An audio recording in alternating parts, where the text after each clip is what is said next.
जय हिंद साथियों। मैं शशिकांत कुमार आपका अपना यूट्यूब चैनल इसके में स्वागत करता हूं।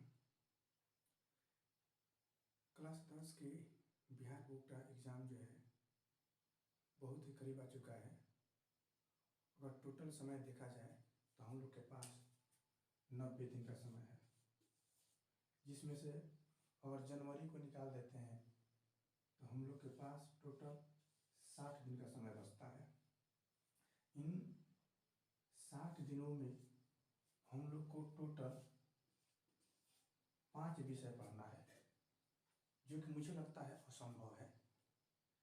इस नज़र से देखें तो हम लोग 5 विषय को कम से कम समय में पढ़ने के लिए, यानी 60 दिनों में हमको टोटल 5 विषय पढ़ना है। कैसे पढ़ेंगे, किस प्रकार से पढ़ेंगे कि बिहार बोर्ड में 100% हम सफलता जो है हासिल कर लेंगे। इसलिए हमने क्रैश कोर्स के माध्यम से कुछ प्रश्नों को हमने निकाला है और हर विषय का गिने चुने क्वेश्चन ही हम लोग पढ़ेंगे, ताकि बिहार बोर्ड में अच्छी से अच्छी मार्क्स प्राप्त कर सके। इसलिए पहला जो विषय है आपका इतिहास, इसमें शॉर्ट अर्थात लघु उत्तरीय और दीर्घ उत्तरीय दोनों सेक्टर से हमने प्रश्न उठाया है। जैसा 1 नंबर में जो दिया है, रूसी क्रांति के किन्हीं 2 कारणों को लिखे। ये छोटा में लिखना है, 20 शब्द में इसका जवाब देना होता है। असहयोग आंदोलन प्रथम जन आंदोलन था कैसे। 3 नंबर में है भूमंडलीकरण का भारत पर प्रभाव को स्पष्ट करे। 4 नंबर में है मेजनी कौन था। ये आपको 20 से 30 शब्द में आपको आंसर इसका देना है। वैश्वीकरण से आप क्या समझते हैं। उसके बाद 1929 के आर्थिक संकट के कारणों का संक्षिप्त में विवरण दें। उसके बाद खूनी रविवार से आप क्या समझते हैं। मार्च की क्रांति या फरवरी की क्रांति का संक्षिप्त विवरण दें। 9 नंबर में हो ची मिन्ह मार्ग क्या है। 10 नंबर में हिंद चीन का संक्षिप्त अर्थात हिंद चीन का अर्थ स्पष्ट करें। जर्मनी के एकीकरण की क्या बताई थी। उसके बाद 12 नंबर में भारतीय राष्ट्रीय आंदोलन में गांधी जी के योगदानों की विवेचना करें। सविनय अवज्ञा आंदोलन के क्या परिणाम हुए। 14 नंबर में है स्वराज्य पार्टी की स्थापना एवं उद्देश्य की संक्षिप्त परिचय दें। 15 नंबर में रॉलेट एक्ट से आप क्या समझते हैं। 16 नंबर गांधी इरविन पैक्ट अथवा दिल्ली समझौता से आप क्या समझते हैं। ये जो सवाल है, गांधी इरविन पैक्ट या दिल्ली समझौता, ये क्वेश्चन जो है कई बार पूछा हुआ है और आशा करते हैं कि ये क्वेश्चन इस साल 2023 में भी आपसे पूछेगा। बुजुर्ग वर्ग की उत्पत्ति कैसे हुई। औद्योगिकरण से आप क्या समझते हैं। श्रम पद्धति की शुरुआत कैसे हुई। गिरमिटिया मजदूर से आप क्या समझते हैं। आर्थिक मंदी क्या है। ब्रेटन वुड्स सम्मेलन के उद्देश्य क्या थे।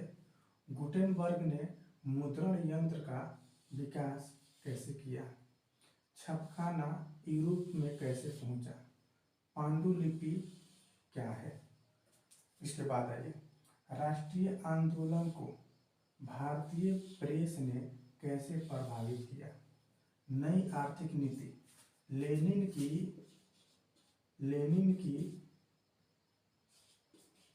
नई आर्थिक नीति 1921 में लागू हुआ, जिसके दौरान किसानों को कुछ राहत मिली। नई आर्थिक नीति भी लघुत्तरीय प्रश्न में और दीर्घोत्तरीय दोनों में पूछता है। और 28 नंबर में है क्रांति से पूर्व रूसी किसानों की हालात कैसी थी।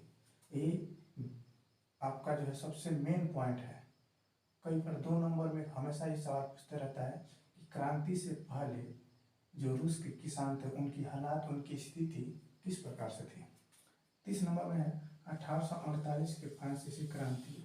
1848 के फ्रांसीसी क्रांति के कारण क्या थे। उसके बाद दीर्घोत्तरीय में एक और सवाल कई बार पूछता है, इटली के एकीकरण में मेजनी, काउंट काबूल और गैरिबाल्डी की क्या योगदान था या क्या भूमिका थी उसका वर्णन करना है।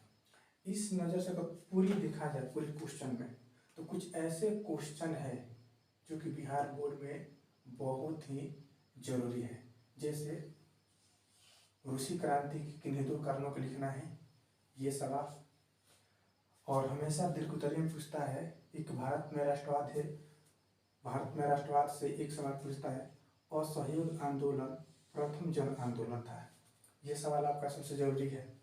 मेजनी कौन था, इसके बारे में पूछता है। ये जो सवाल है 5 नंबर वैश्वीकरण, ये इकोनॉमिक्स में और इतिहास में और भूगोल तीनों में पूछता है। 1929 के आर्थिक संकट, दूसरी बार खूनी रविवार से क्या समझते हैं, अक्टूबर की क्रांति से आप क्या समझते हैं, उसके बाद हो ची मिन मार्ग क्या है, ये कई बार पूछता है। नेक्स्ट देखें तो भारतीय राष्ट्रीय आंदोलन में गांधी जी के योगदानों की विवेचना करें, ये सवाल तो बहुत जरूरी है। भारतीय राष्ट्रीय आंदोलन में गांधी जी के जो योगदान है उसको बताना है।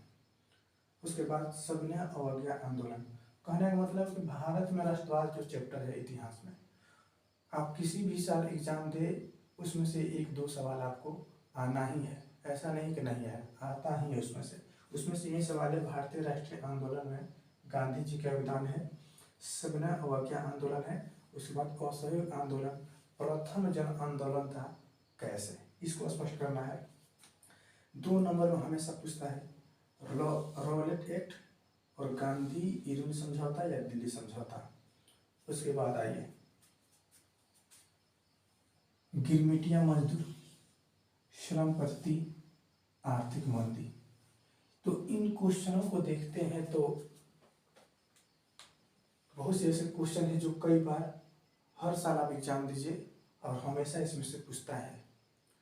तो उम्मीद करते हैं कि 2023 में अगर आप 2023 के फाइनल एग्जाम की तैयारी करें बिहार बोर्ड, तो इन क्वेश्चनों को आप अच्छी तरीके से रिवीजन कर लेते हैं तो एसएसटी का एक जो भाग है इतिहास का वो आपका फाइनल हो जाएगा। उम्मीद करते हैं, आशा करता हूँ कि ये जो हम बताए हैं आपको समझ में आई होगी और आपसे आशा करते हैं कि इन क्वेश्चनों को आप 60 दिन में कंप्लीट कर लें और शेष जो है 30 दिन या 31 दिन जो बचा, 30-31 दिन जनवरी महीना आपका, उसमें आप पुनः फिर से रिवीजन कर लें। बाकी टोटल आपको क्वेश्चन पढ़ने की ज़रूरत नहीं है, इतना क्वेश्चन आपके लिए समझिए एक मिसाइल साबित होगा। इतना क्वेश्चन को अच्छे से कंप्लीट कर लें और 2023 में जाइए और सफल होकर आइए। अगर वीडियो अच्छी लगी हो तो लाइक दीजिए और मेरे चैनल को सब्सक्राइब कीजिए। जय हिंद।